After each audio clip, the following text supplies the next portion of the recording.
Just before you retire, you reach something called the financial red zone. It's this critical time in your savings journey, and it's a time when you have lots of things to consider. From pension buyouts to Social Security benefits, there will be plenty of questions. So here to help guide us through a few of them, we have Greg Taylor of Legacy Retirement Group. Good to have you as always, Greg. It's great to be here again. Greg, are people generally prepared in those final years? Do they know all the answers to all these questions? Typically not. You know, that's not part of our life experience. So when it comes, a lot of people just aren't prepared.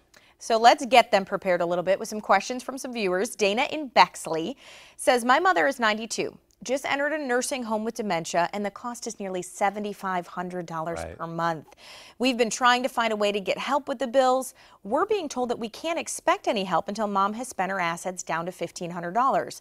So this is kind of a two-part one. First of all, is that true? And if so, is there anything they can do to protect some of her savings? This is one of those things that catches a lot of people off guard because they think, okay, I have Medicare, maybe I have some supplemental or group health insurance to go along with that, and they believe that Medicare is going to help out, and Medicare only does that for a very short period of time, and it's only if it's skilled care. So it's someone goes in for a knee replacement or something, needs short-term rehabilitation. That's what that covers. But Medicare does not cover long-term, intermediate, or custodial care. And so there is Medicaid. A lot of people think, well, I'll just go and apply for Medicaid. Well, you can.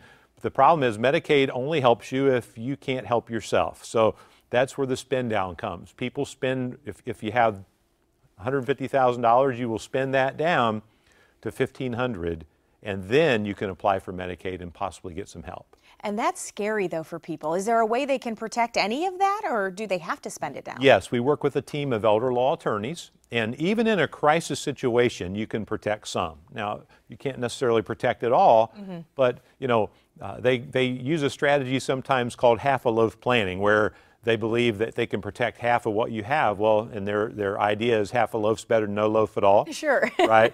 So, but with proper planning, you can do it ahead of time and protect almost everything. And if you do it after the fact, you can protect sometimes 50 or even 60% of the resources and not lose it all. So much like a lot that you say, you got to do it early to protect. The earlier the better, but even in a crisis, that doesn't mean you can't protect anything. Okay. All right, Greg. Bradley in Powell. The company from which I receive my pension has just offered a buyout of nearly $650,000 if I forgo the rest of my pension. I'm 68. My wife is 64. Now, I currently get $47,000 per year of pension benefits. My wife would receive half of that if I passed away first. Okay. The money looks attractive, but I'm nervous to make the change. So any thoughts from you? Yes, because of their age, 68 and 64, you know, there's a real possibility that there could be another 25 to 30 years of pension benefits. And when you think about it, I think you said $47,000 and on $650,000, that's about a 7% cash flow. Okay. And it's really difficult in today's world to get a 7% cash flow. It really is. Now, and certainly we can't go to the bank and get 7% on our money, and no bonds that I know of right now are paying 7%. So you have to be really, really careful. And it depends a lot on health, age, those types of things. And we've had a lot of these people calling in recently. There's been several thousand in the area that have gotten this offer. In fact, I got a call from one of our clients last Friday who got the same offer, but she's 78. She's on kidney dialysis right now, and her health is not very good. So her situation's a little different. If she continues with the pension, her family would get nothing, whereas if she takes the lump sum, and it would take about 10 years for that lump sum to possibly run out based on the cash flow that she would be getting from the pension. So in her case, it may make some sense to take the buyout, but in a lot of cases, it doesn't. So you have to be really, really careful. You don't want to take a big hit on income because you took a big cash flow amount at one lump sum. Sure.